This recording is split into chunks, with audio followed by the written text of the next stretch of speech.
Greetings, brethren.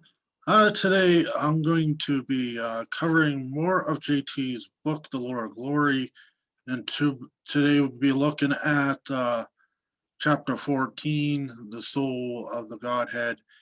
And you can guess, you already know how he tries to prove that the Father is the soul of the Godhead, and how the kind of interpretation he has, how he works it in there. Um, so, but I just figure, well, let's look down through this chapter 14, the soul of the Godhead, and you'll see that he makes just equivocation. A plus B so equals C. So if A equals B, then A must equal C or something like that. I can't remember the math problem, but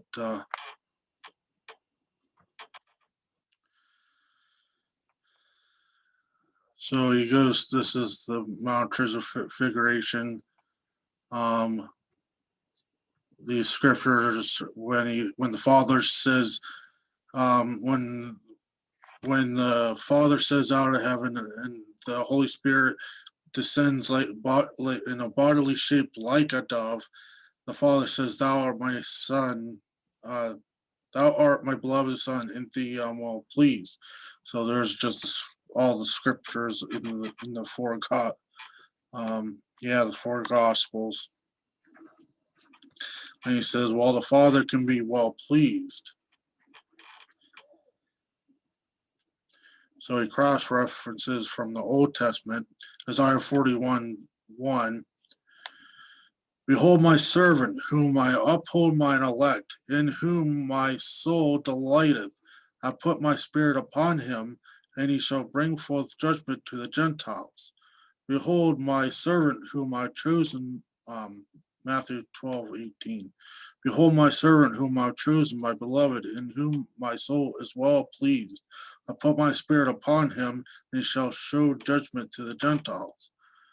So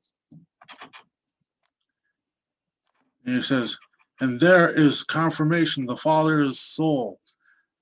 All he can tell is that my soul, a soul belonging to him, so something that's mine belongs to me. So he all he can tell by that thinking that he has a soul, that his soul delighteth,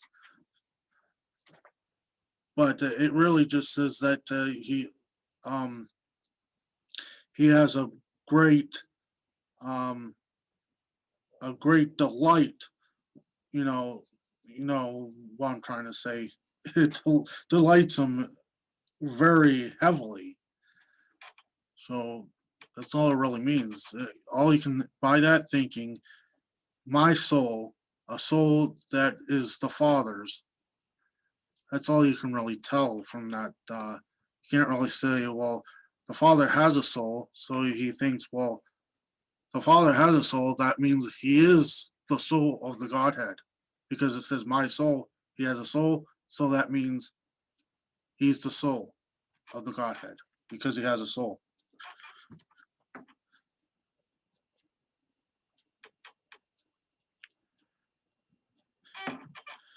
And there's confirmation the Father is the soul. If Matthew 12:18 says the soul is well pleased, and the other parallel passages say the Father is well pleased, then it's easy to conclude that the Father is no doubt the soul. So he says, well, my soul delighteth. So that means he has a soul. So that means the Father is the soul of the Godhead. Another proof text that this can be found is John 12, verses 27-28. Now my soul is troubled, and what shall I say? Father, save me from this hour, but for this cause came I unto this hour. Father, glorify thy name. Then came there a voice from heaven saying, I have both glorified it and will glorify it again. Now, notice how Jesus says his soul is troubled, then proceeds make mention of the Father. If the Father's not the soul, then why would he make a statement like that? Isn't it evident that the Father must be the soul and Jesus' soul is the Father? No, all you can tell is Jesus' soul. I'm not saying that the soul is the Father. Is he? Does he go says, "Well, now my soul is troubled. I pray to you, O soul, Father, save me from this hour." No, he's deeply troubled. You only can say, well, like I said before, my soul, a soul that belongs to Jesus. And he says, my soul is troubled. His soul is troubled. Then he prays to the Father. Okay. If you say, well, this means his soul, it means the Father is deep, is troubled. You wouldn't be saying, he wouldn't be praying to the Father if the Father's troubled. Doesn't even say the Father's troubled. It says Jesus says his soul is troubled. Just basically means that he's deeply troubled with, very heavily within himself. All fiber of his being is troubled.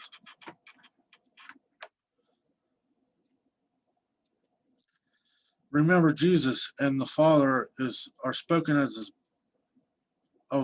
being the same person. So he quotes Job 13:7-8, Matthew 27 verse 24, 2 Corinthians chapter 2 verse 10, and Hebrews 1 4, Hebrews chapter 1 verses 1 to 4, which doesn't really prove nothing.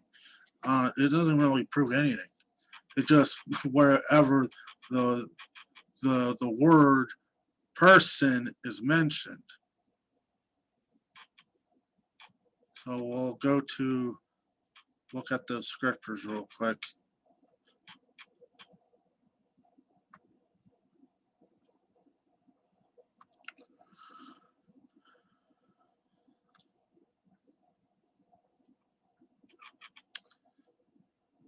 Job chapter 13, verses 7 to 8.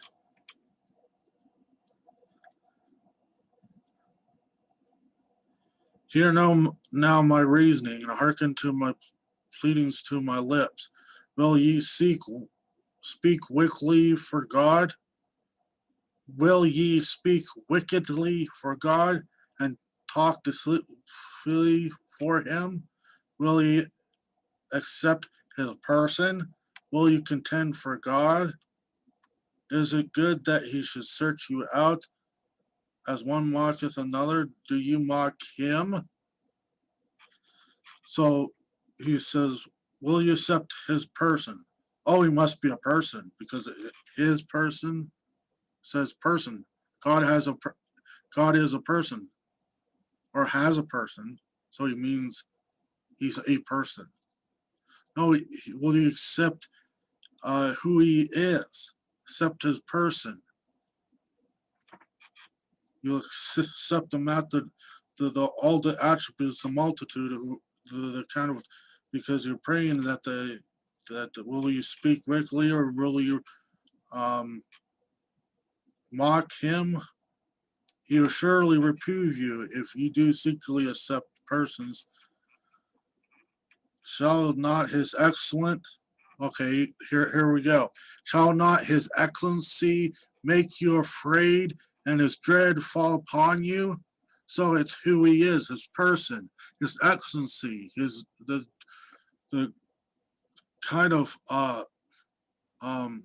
his excellency that you'll that his dread, that his awesomeness, that you will feel in awe. So that's what his person is. Actually, his majesty. his accepting his person, not saying that he is a person. Well, his person, yes, but I mean that that's not what it's saying. Can't conclude. Well, yeah, his person, yes, his excellency, his majesty, who he is. It's not saying he's one person right there. Well, yeah, it's his person singular, but his person, who he is. So you can't get that from that that passage. And this quoting Matthew 27 verse 24 doesn't make no sense at all to demonstrate that God is one person, other than that Jesus is a human being in the flesh. That's all it really proves, that he is a person, a human person in the flesh.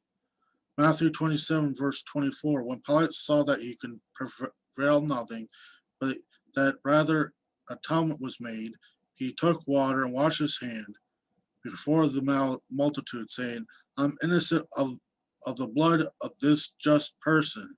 See ye to it. Yes, he's a person. He's a man. Oh, that means God is one person, because the Father is in the flesh, which is Jesus. Jesus is the skin. Well, of course, Jesus is a man. What does it prove? That he's one person or a person? Since he's God, God and man. That doesn't really prove that he's one person. Just proves that Jesus is a man. The false equivocation. Well, Jesus is a man, so that means God is one person, the Father. 2 Corinthians 2:10. To whom ye forgive anything, I forgive also. For if I forgive anything to whom I forgive it, for your sakes I forgive I it in the person of Christ. Yes, in the charge of Christ, in his name, who he is, yeah. Whoever is speaking here, yeah, in the charge of Christ, in his name. Oh, he's a person? No, in the charge, in his name. That's what it's saying. Just like the phrase, like, oh, I don't have it on my person. It's not literally like sticking to your skin, like the object, like your keys. Oh, I don't have it on my person. Oh, you don't put your stick your keys in, like, in your skin or something. It means you just don't have it with you. So, in the person is in the office of Christ, in the person of a king or a magistrate. So that doesn't prove nothing. This is somewhat close. Hebrews 1, chapter 1, verse 1 to 4. God, who at sundry times and in diverse manners spake in time past unto the fathers by the prophets, hath in these last days spoken unto us by his Son, whom he hath appointed heir of all things, by whom he made the worlds, who being the brightness of his glory, the express image of his person, God's one person, upholding all things by his word of his power, when he had made himself purged our sins, sat down on the right hand of the majesty on high. Express image, exact representation, exact attributes, authorities of his person, who he is. Doesn't even say that he's one person or a person. He's an express image of the Father, the exact resemblance, the exact attributes as the Father. Express image, that's what it means. When you have an exact like imprint, when you make a copy of a key or a mold, that mold is not the key itself, or whatever the that was uh, a silly analogy. So when you copy a key, you get a key copied, and it's the exact image or express image or imprint that the key from the original key. Is that original key the same thing as the the copied key? No, but their exact attributes, shape, the exact copy of the original key. So that falls flat, and that covers the body, but the body of the Godhead. That he's the image. Yes, he's the physical image of the visible image of the invisible God. And the other things just same thing as the equivocation. Well, this means this, so that see that proves it. No, it doesn't. So that pretty much covers what well, this is the image and the similitude. God is a similitude. Well, yeah. Well, that means that he's the body, and the Father's the, as you say, the command center. So yes, the Father is the consciousness within the skin, which is Jesus. So Jesus doesn't have a real consciousness. Jesus' consciousness is the Father. So it's exactly like how a man is, that we are in our flesh. Our flesh is, so when you, so I'll give you an example. This is Jesus, and what you do not see within me is the Father. So that's exactly what he's trying to say, that the Father is the command center, the consciousness within the skin, which the skin is the skin, the flesh and bone is Jesus, but Jesus' consciousness is the Father, which is soul. So yeah.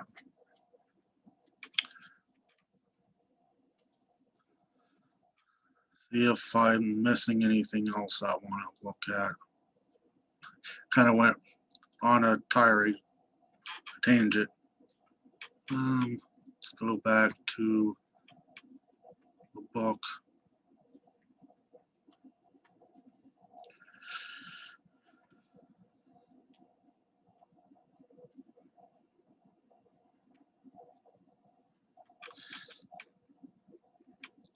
Well, that's about it, actually. Just to say, well, from the transfiguration, while he's omnipresent, so the Father can be in Jesus and in heaven at the same time. Well, anyways.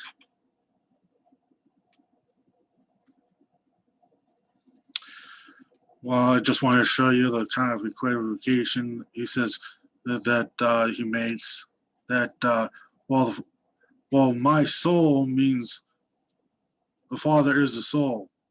No, it's just if you take that argument that all you can get derived from that the soul that belongs to the Father or the soul that belongs to Jesus. You only can prove that the Father has a soul, so a soul that belongs to the person. But really, all that means he deeply felt it, heavily felt, moved in himself. He deeply delighted or deeply troubled. But all you can really argue get from that he has a soul that belongs to him, the soul that belongs to the Father. He's trying to say, well, it says my soul. Oh, the Father's the soul. All you can derive from that the soul that belongs to the Father and the soul that belongs to the Son, to Jesus.